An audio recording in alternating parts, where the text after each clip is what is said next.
Hello friends, welcome to my boho abode. I'm Calico, captain of the Dreadnoughty, and many moons ago I made a video about buying some synthetic dreadlocks on Wish. A lot of time has passed and different platforms have come and gone, and we have a new one to try out today, which is Temu. And I'm going to compare the quality of a bunch of sets that I purchased on there. Are you helping? Oh, buddy. And Tater's going to help too. This is our quality control officer for our other business, so he is well qualified in this endeavor. Can you get out from in front of the camera, though?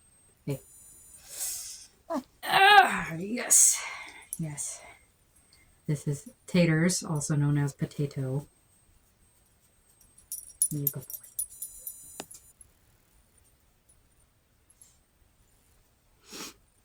So without further ado, let's take a look at what we got. I think I got 5 different ones. So I tried to get a good mix and variety of different styles that they have currently on offer. I did not pick up any from the beauty store as a control variable this time because the offerings that I've been finding actually have been very much the same as the prior video. There hasn't been a whole lot of innovation on this side of things. As far as the ready to install stuff. So we're just going to be looking at the different styles from Temu, and I've brought an example of some handmade ones so you can see them together up close. So let's get started.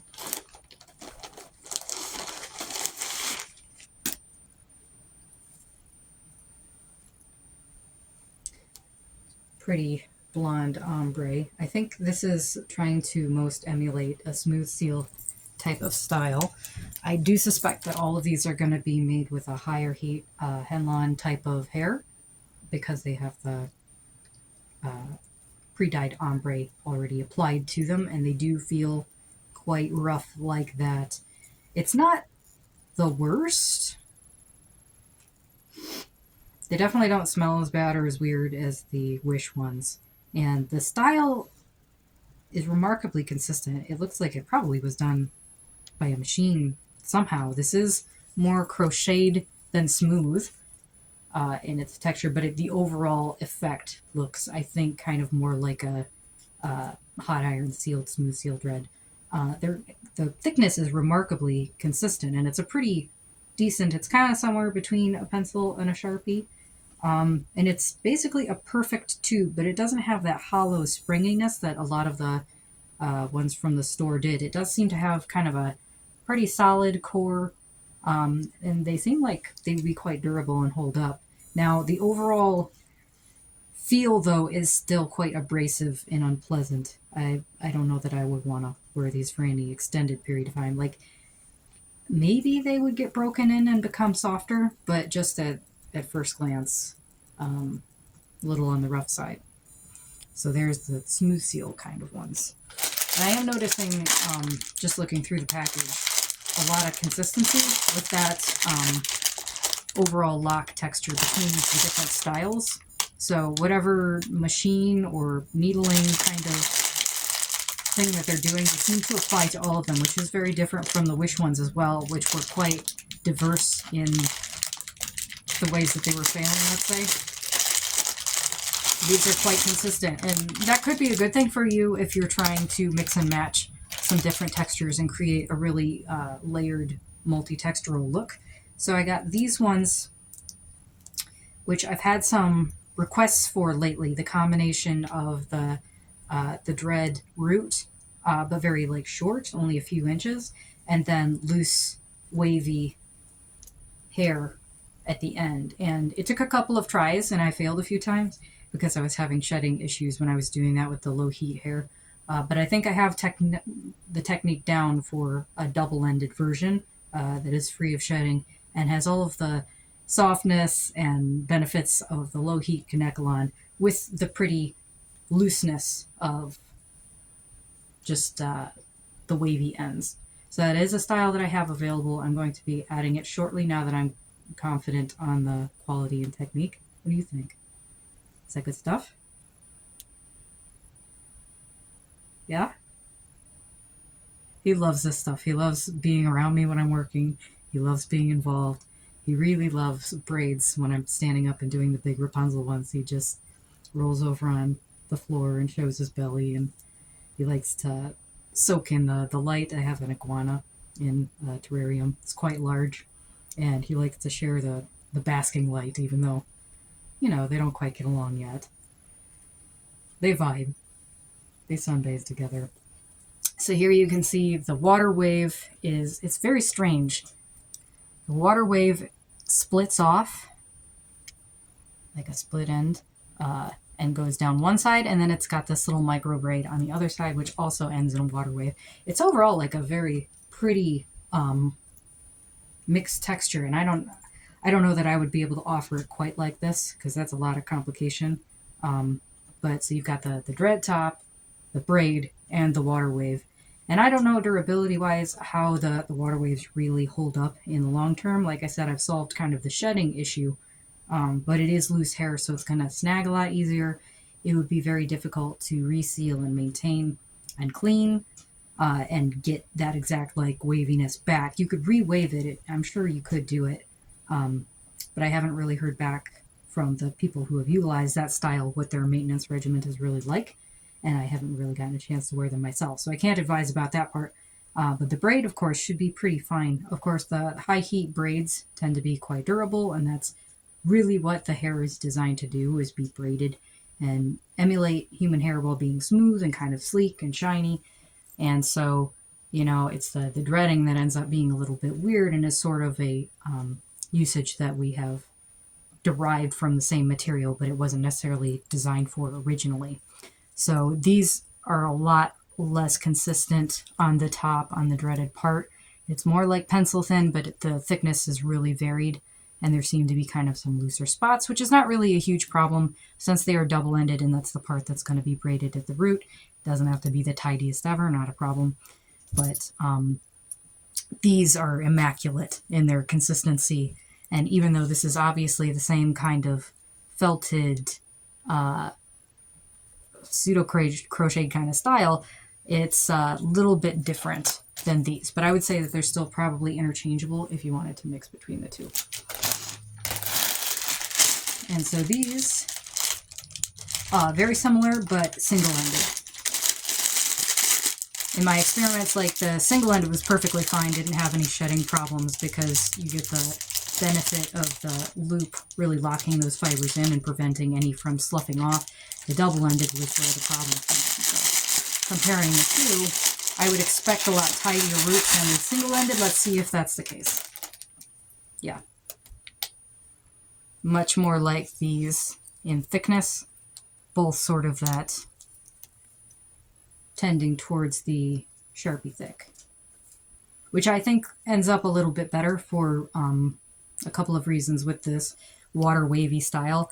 You really, in order to have a good look for the loose hair, you have to have enough material to work with. So if you've got pencil thin, you try to do the water wave, it ends up being really spindly and kind of thin and kind of a little bit doll hair looking, or a little like it's a very corkscrew kind of curl on these ones anyway, which to me looks a little bit fake and a little bit unnatural. These ones with this sort of meandering wave look much more like real hair, although with all of this high heat material, it does have a little bit of a sheen to the denier, which gets disrupted by the dread texture. You can't really see the shininess, but then if you look in close on the loose hair, it's got a little bit of that, fancy shampoo commercial, a little bit too shiny for a real life look. But that would probably dull over time, and I have seen techniques where you can use like a powder to kind of dull that. I don't know if it's baby powder or baking powder or something like that,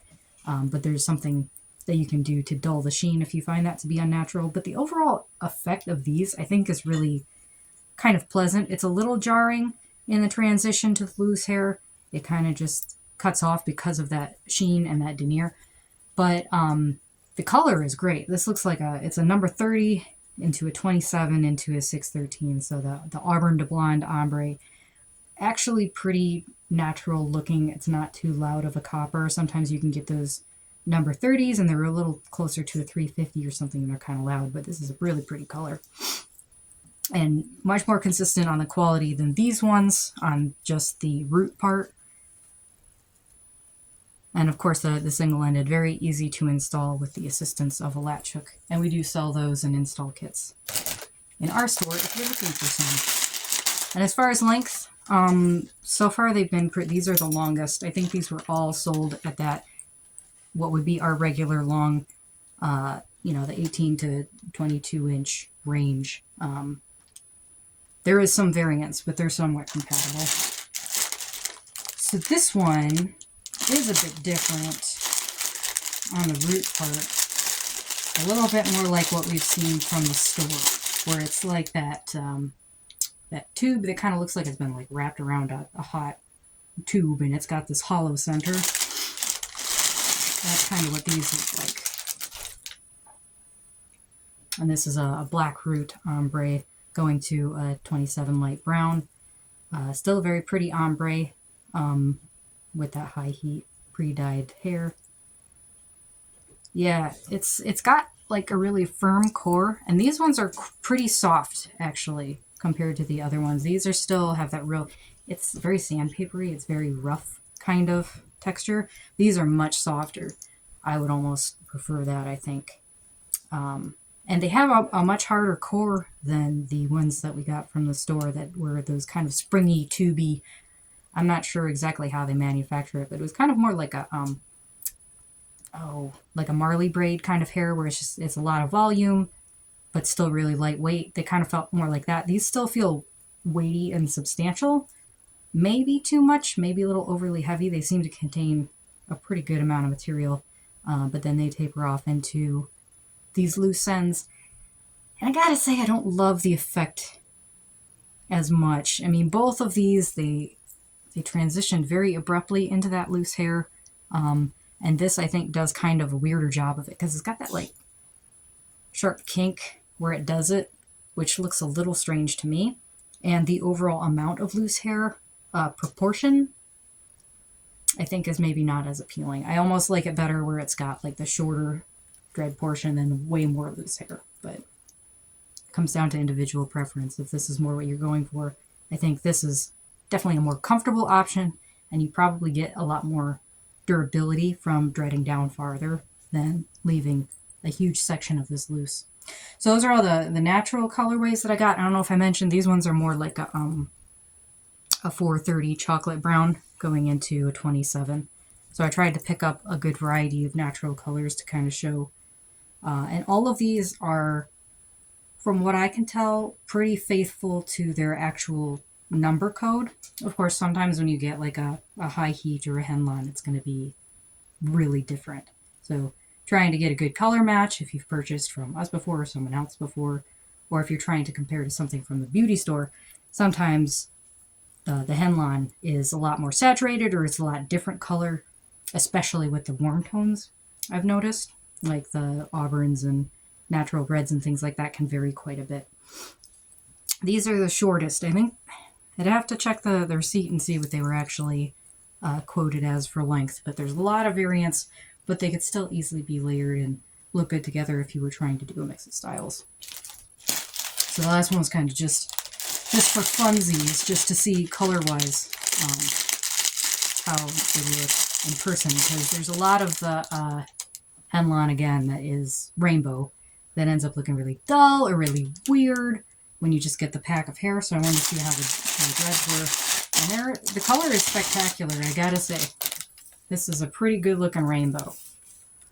Good saturation without being completely neon or blown out. You know, could look pretty good with a variety of looks. And this high heat, it's, as I've said before, it's kind of a material that I refuse to work with. It's really rough on your hands. It's really heavy.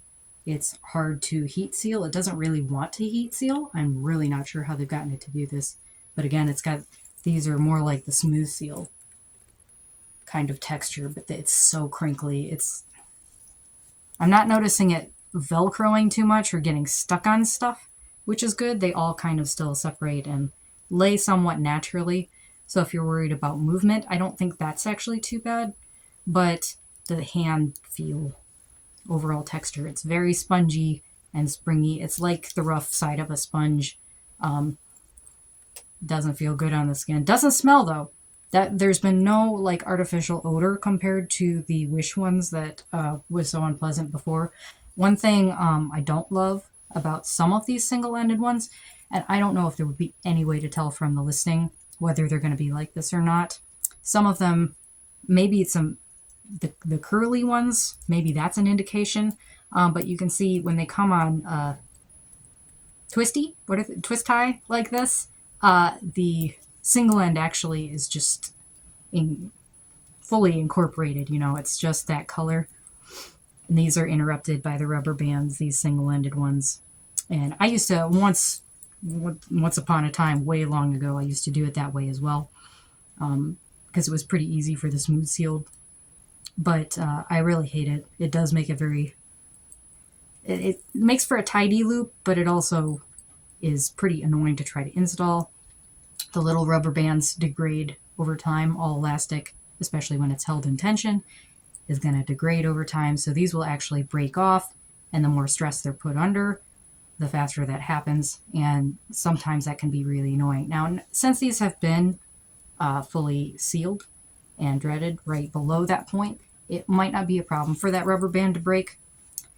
But I think if they were exposed to any sort of, fluctuation in temperature, or like washing your hair, there could be a chance of those breaking, and maybe it would cause a looser install or something like that. So don't love, and also just the contrast color. Like, you can't possibly match the color because there's only so many rubber band colors available on the market. So of course these ones just all default to black, and I think that's really hideous and unsightly and probably really difficult to hide when you're doing an install. So keep that in mind if you try to buy some of these. It does seem like the straight ones are the culprits of the single-ended that have the rubber bands on them. Perhaps you could remove them yourself prior to installing to not have to worry about that happening, and then it would just be more consistent. But yeah, that would be one point docking. These ones tend to be a lot easier with the latch hook to just get them to lay flat and go right in, especially if you do like a protective braid cornrow kind of setup and you're doing your whole head. Very quick and easy. Double-ended are pretty easy too. So let's compare. I'm pretty sure all of these are the high heat hair. They've all got that sheen to them. So this is the same type of deal in the low heat Kanekalon 100%. These are, I think, Biba brand, which unfortunately they're phasing out. And just a FYI about shopping in my store, there's a lot of colors that are really difficult to get, or they're phasing out, or there have been problems with the quality pretty much since COVID. I do my best to combat this and diversify and try and get as many suppliers as I can with the hope of getting some of those quality but hard to get brands, Biba being one of them. But it is kind of an uphill battle. So if there is a large quantity of something that you need, the more heads up that I have, the easier it is for me to try to procure that material and make sure it's good. Especially white, silver, blonde. A lot of those have been really problematic, even though it's like a very common hair color. So this is the dirty blonde. I have actually recently been able to get a Rastafari version that is a really nice pre-blended, but for the most part this has to be hand blended by me to get this color. So there is a slight upcharge for custom blended colors because there's this whole step of labor to shuffle all the fiber together. Dirty blonde is one of them, unfortunately, and I know it's a very common color, but here you see just the last 6 inches maybe loose end, and then this is the double-ended Viking style that has 1/2 dread, 1/2 braid. So when you do the install, you just have to braid down the dreaded part, and then everything lies nice and smooth, and you're not braiding on top of a braid, if that makes sense. And so this is the style that I mostly was looking to see what the Temu alternative was and if it stacked up. And so this, I guess, is the closest basis of comparison, was this weird one with the split braid water wave end. So here you can see I make these by default are all extra long and Sharpie thick. I just think it gives a better look on the braids. They could be done thinner, but this is kind of how it goes if you do it thinner. It just looks very wispy and a little anemic. I don't know. Just my opinion. It's okay if you like this. You know, I wouldn't say anything against it. If I saw it in person, I'm sure it depends on, you know, the person. If you have really like fine features in a small face, then a smaller gauge is probably much more appropriate. For me, I like the Sharpie gauge. I like the chunky ones. I don't know how you would rank my face on the size scale, but I feel like it's Sharpie gauge.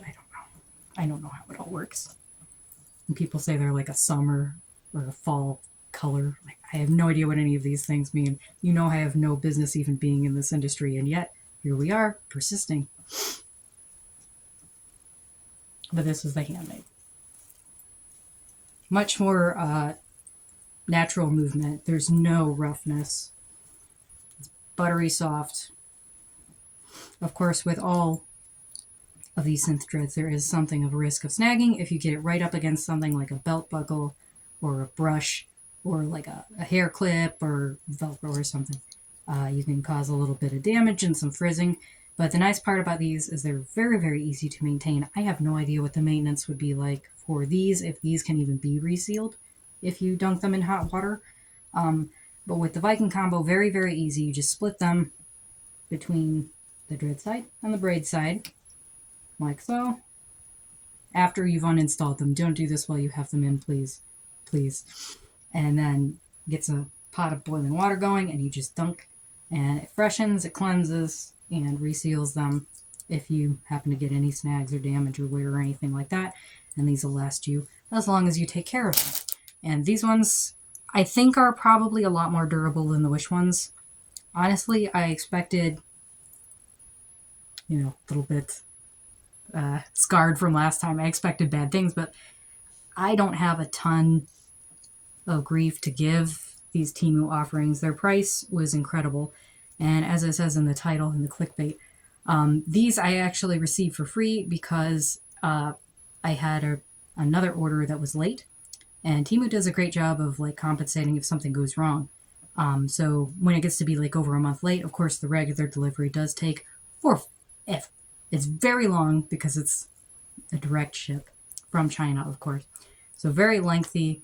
There's a whole warehousing system to it. But if you're willing to wait, they really do have some savings on certain things. So these ones ended up being free because the package was late and then it came eventually. But they went ahead and comped me for its tardiness for the full value. So I was like, you know what I'm going to do? I'm going to make another video and I'm going to order some and show you guys. But there is another way to get them free, and it's the stupid little mini game inside of Temu, and I am not proud of it. I attempted it for science to see if that was something that I could present and stand by, and I can't in good conscience say that this is a really good way to get free things. Does it technically work? Do they eventually give you stuff? Yes, but it's such a waste of time. I've been doing it for like 3 months of this stupid mini game. And it's a kind of cute little gimmick reward if it's a service that you're already using. If you already buy things regularly on Temu, it doesn't hurt to get little extra bonuses. But phone games suck. They suck away so much human potential. It's ridiculous. I was studying about the Chinese equivalent of TikTok, and it's the equivalent every single day of like hundreds of years of human productivity. It's absolutely ridiculous. And so I don't advocate for it. Am I just equally as guilty of wasting tons of time on phone games? Yes, of course I am. You know, it seems to be the way of things. So if you're going to do that, you don't have like my blessing, but you have my understanding. So I do have the code. I don't know if you get some kind of welcome bonus for trying this, but if this is something you already shop on, it doesn't hurt to scoop up a little extra. You know, they give out, sometimes they'll just give you like a little cash incentive, and it's like a few cents or something, but it's real money. I can't say that they're frauding you in some way or they're not dishing out or delivering. These things do work, and the coupon percentage is off. All of that is legit so far as these things can be, so it's not like they are falsely advertising, but it's just in the most saccharine, sweet, clickbait, attention disorder, crank up the dopamine, click all the little shiny things. It's a really horrible, like, frenetic way of trying to get people's attention, and I don't really approve. I think it's really problematic. But we're in this really weird time of e-commerce. Not to get up on my soapbox, but everything I have the opportunity, I do.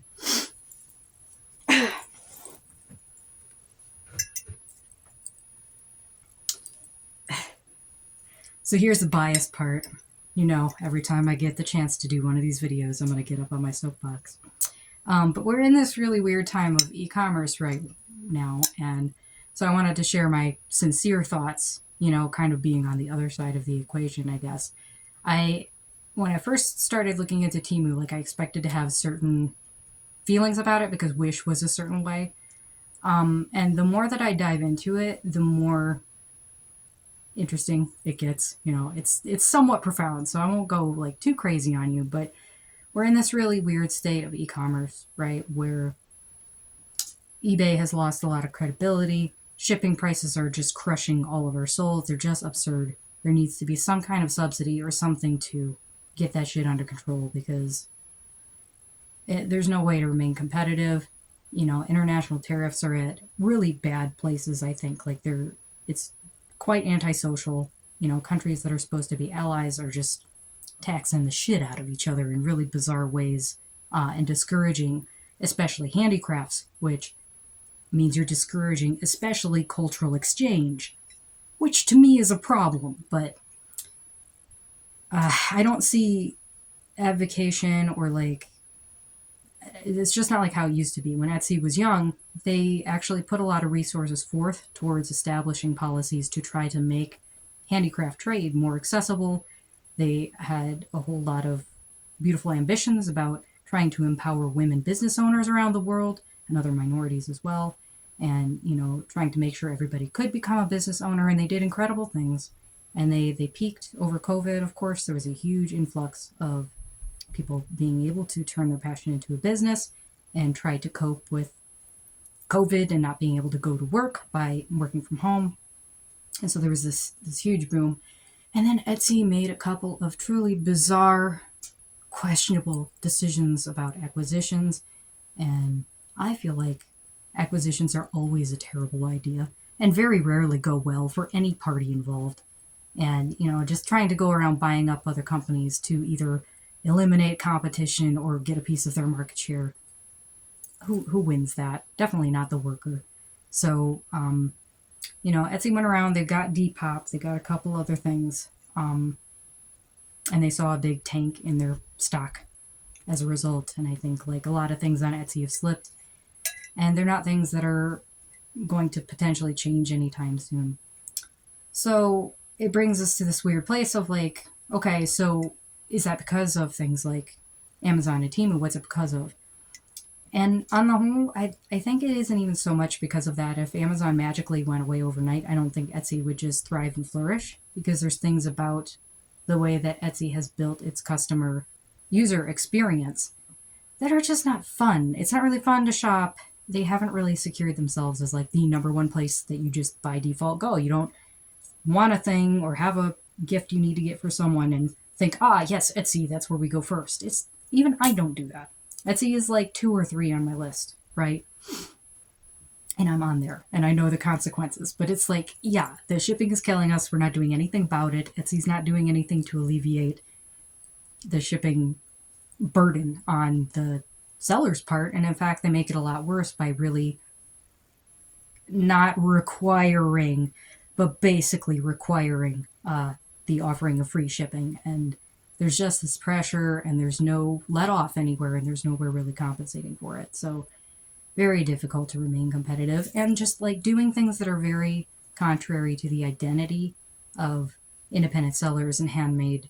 And, there's a lot of stuff on there that shouldn't be, but not just in the way that you're thinking. It's not because there's just these amazingly lax standards and, any drop seller can get on there. Etsy in particular I don't think that they're really committed to combating that. In fact, they've sort of indicated an interest in leaning into it by perhaps having a built-in drop shipping service. I find this through a survey that they sent out and other things that they've kind of indicated. And to me, that's very like, oh, well, we can't beat them, so let's join them kind of thing, which might not be a bad thing. That might be the lesser of two evils and might be a good way to go about it. It's like, okay, well, maybe drop shipping is really problematic and print on demand. But if we do it, maybe it's not so bad. I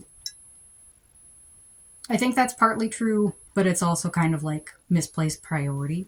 I think Etsy could do a better job on print on demand than other things do. And print on demand in general could be a good alternative, good for the environment. If the quality is sufficient for meeting the demands of the customer, why not do that instead of holding on to these massive inventories, especially when it comes to creative content where everybody's got individual tastes and preferences. And Etsy has really leaned into customization, personalization. All those kind of products are the things that have really been pushed on there, that thrive on there. Unfortunately, they're not really handmade, and print on demand, obviously not handmade. So there's a huge identity conflict between, are we really going to do handicrafts, or are we going to do made to order, but basically prepackaged? Just like the difference between, a sit down mom and pop Coney Island type of thing and going to Subway. It's different. They're both, Subway's still a franchise, it's still a small business, but it's formulaic. You get your recipes out of a binder and, So if Amazon magically went away, I don't think that Etsy all of a sudden would flourish. However, Amazon really needs to go away. I don't think you need me to tell you that it's evil, treats its customers and its workers extremely badly. And the current, they're playing basically the same game as Etsy as far as having independent contractors. Most of the shops that you see on there, or the brands, they're completely independent contractors offering up various products. And what Amazon will do is they will try to see like what bestsellers are from other shops, and will copy and emulate them directly through what it calls Amazon Basics, and will take out, entire categories, albeit of extremely replicable basic goods like toilet paper. It's still kind of a shitty move to me. And, creatively, I would think lots of people would have problems with it. If Etsy were to take data from what's selling really well and set up their own print on demand thing that's Etsy exclusives or something, and knocked out, several of the top tier performers on there, I don't think people would be very happy about it. And yet Amazon does this as a standard procedure, and there doesn't seem to be a lot of resistance to it, except for the lone wolf renegade, which is Temu. Temu is very interesting because it's the same stuff. Most of the products that you see on there are from the same factories and are warehoused in basically the same way. But there are these strange little, I don't know how to describe it. In China, it's like a whole mall, like a trade center for different industries. And I was watching a video about one that was for stationery, and the way that American entrepreneurs who are going to become drop shippers go to these places in China and tour these incredible facilities that are still independent contract. They're all factories that have stalls or have basically an entire little shop there, and they're representing themselves. And of course, their workers and all of their business depends on success in this bazaar type marketplace. But it's much more like a mall. It's very,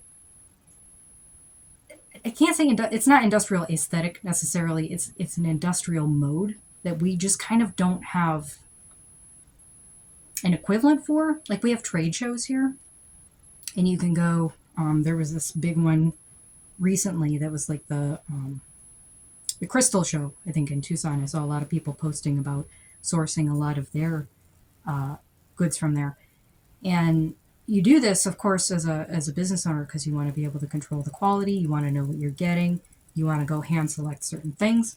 And of course, with like crystals, where some of these things are these extremely high ticket, items when you're picking kind of your top shelf spheres or whatever, you need to go and see it in person. But like the incredible waste and expense and travel expenses and, jetting people from around the country to get together for this one show.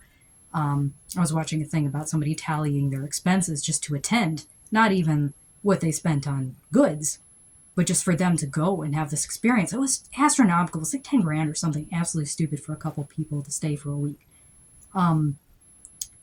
That's not a good way to do things. So I can't say that we really do it better. And it's kind of interesting the innovations that China has where, like, instead of doing this trade show thing, which they still do have trade shows, but to have these permanent marketplace locations like the one that I was watching for stationery, where it's just all of that all the time.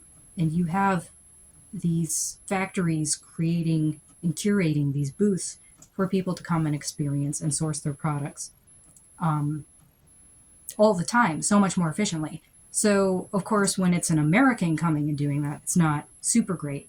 But that's not what the majority of their business really is. I mean, it's a good chunk, but they have these warehouses that they work with that operate. Temu is one of them, right? Temu is a Chinese company that is doing this, that is sort of bridging that gap and taking out that middleman, or taking the place of the middleman by providing the logistical solutions between that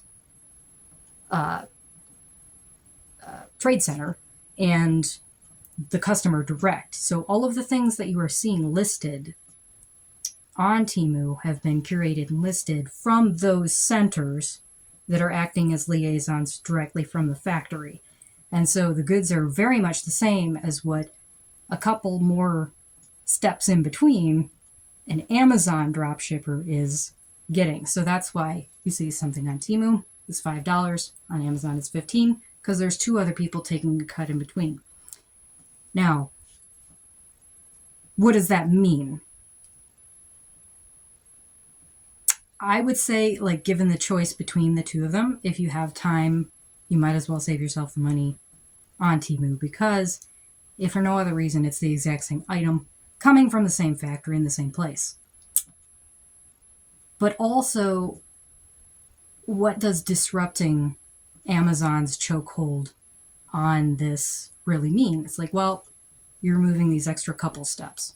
And is that the be-all, end-all goal? Is that really going to help us?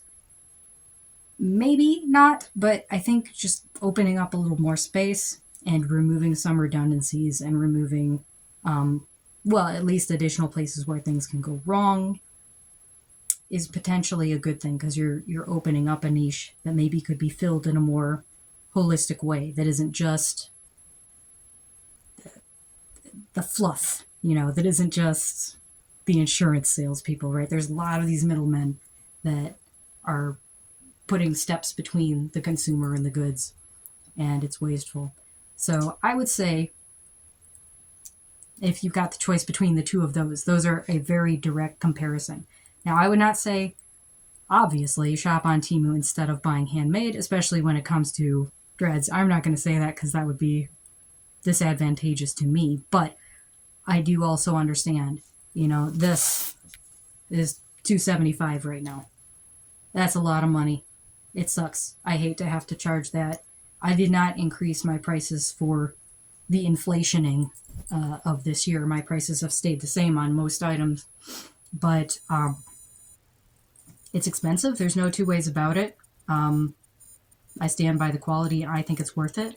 But I understand where people are coming from if that's not what they can do and it's not where they're at, and you want a pretty close approximation, or maybe you get one of these per year and then you supplement with other things. Maybe you get a set of those and then you get some rainbow nonsense, because I'm not necessarily going to be able to do this ombre. There's things that I can't do. So I'm not going to be upset if somebody chooses that for those reasons. I don't think, based on what we've seen here today, that I would recommend a full set of any one of these styles. Perhaps maybe this one, comfort-wise, but they're quite short. I don't remember how long they were supposed to be, but I was pretty sure all of these were comparable. Price-wise, this is obviously a pretty good option. I do worry about the durability of any of the loose-ended ones if, you'd be needing to replace them in a year or less. That's not very economical in the long run and not very environmentally friendly because, of course, at the end of their life, these are a synthetic plastic. So if they do something like reach end of life, which they don't have to if they're maintained, then yeah, it's a particularly insidious type of garbage. But, if you put the quality in on the front end, you can enjoy it for many, many years. I don't know the exact lifespan. My oldest set of smooth sealed was something like 7.5 years old by the time I just wanted to switch.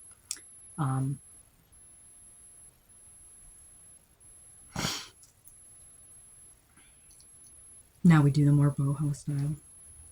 I was just talking about that the other day. It's the evolution of, well, this company and dread culture in general, and how like the smooth sealed used to be very associated with the cyber goth culture, which I was very engrossed in. And over the years, the demand really lessened for that, and I ended up a few years back cutting out the smooth sealed entirely because I couldn't really keep up with both, and the demand was low enough it made sense to focus. And that I think in the long run was really good to do. It allowed me to really expand the crocheted offerings and develop some of these new things. I do still kind of miss it. I liked the vibe of the smooth seal. I do kind of get nostalgic sometimes for it. So, in conclusion, should you buy synthetic dreadlocks on Temu? The answer is you should definitely buy them on Temu instead of Amazon if that was your other alternative. Save yourself the money. It's the exact same product. It's not going to be a difference between those two. They're sourced from the same factories and all of that. So if you're even considering it, I would say a lot of, and also just package hair has some ridiculous prices on Amazon.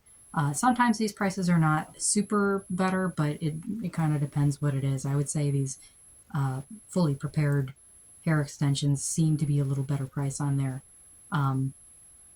And the policies are pretty solid if something goes wrong, so you don't have a ton to lose.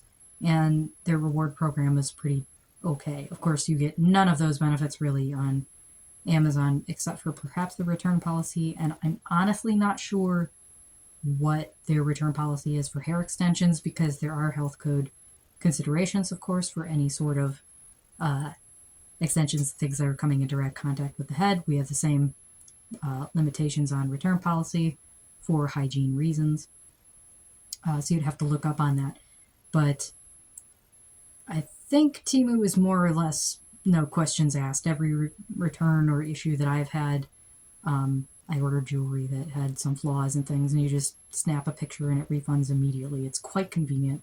So can't knock it. Would I prefer for you to buy luscious handmade dreads from me? Of course. But I understand. Thank you so much for joining me for this strange little adventure. Not as spicy maybe as the last one. Ended up a bit tame because it didn't suck as much as we thought it would, but I am pleasantly disappointed in that regard. It's kind of nice that there are somewhat better options. I don't know that we can expect to see any of these options at the beauty store. At least I haven't seen any sign of that. Maybe if you are, you could write in the comments, maybe if you're based in California or somewhere closer to the ports, maybe there are other wholesalers or more things available. And so you have seen this, but here in Metro Detroit, I would say innovation in the hair extension department has been minimal in the past few years since COVID. So thank you so much. I hope you guys have a great day.